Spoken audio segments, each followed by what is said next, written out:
అని చెప్పాడు.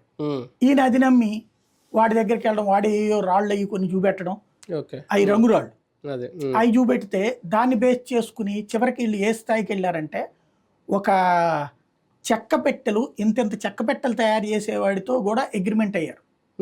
50 చెక్క పెట్టెలు ప్లస్ ఒక భూమి కూడా లెక్కేసి దానికి కూడా అడ్వాన్స్లు ఇచ్చారు తీసుకుని. దీనికి డబ్బులు 100 కోట్లు వచ్చేస్తాయి, చెక్క పెట్టెలో పెట్టి పాకేసేద్దాం అన్నంతటి స్థాయికి వచ్చారు. పెద్ద స్కెచ్ అంతా అయిపోయింది. సీన్ కట్ చేస్తే అదంతా భూసం తర్వాత తేలింది.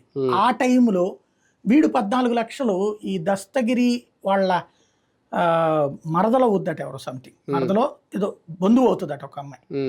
పెళ్లికి 14 లక్షలు దాచుకుంటే నీకు 10 రూపాయల వడ్డీకి ఇప్పిస్తా, నీ 2 నెలలకే కదా అని చెప్పేసి పెళ్లి ఇంకో 3 నెలల్లో ఉన్నట. ఆ డబ్బులు ఇప్పించాడు. ఇంకో 2 లక్షలు దస్తగిరి తన దగ్గర ఇచ్చాడు. మొత్తం 16 లక్షలు వివేకానంద రెడ్డికి ఇచ్చాడు. ఇదంతా నేను చెప్పట్లా, సిబిఐ చెప్తాను. సిబిఐ సుధా సింగ్ దర్యాప్తులో చెప్పినటువంటి నిజాలే రిమాండ్ రిపోర్ట్లో పెట్టి అవన్నీ కోర్టులో ప్రొడ్యూస్ చేసిపోయారు. బయట కూడా చెప్పలేదు, కోర్టులో సబ్మిట్ చేసిపోయారు.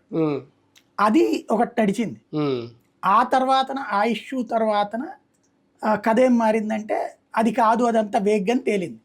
ఇక అప్పటి నుంచి ఈయన శాంతం ఇంటి ముఖంలో అయిపోయాడు. ఆ టైంలో జగను ఈ పని అప్పచెప్పడం, ఈ జమ్మల మడుగు ఈ కథలో తిరుగుతున్నాడు. ఆ టైంలో మందు కొడితే చాలు ఇతను మనిషి కాదు, సునీలే మందు కొట్టి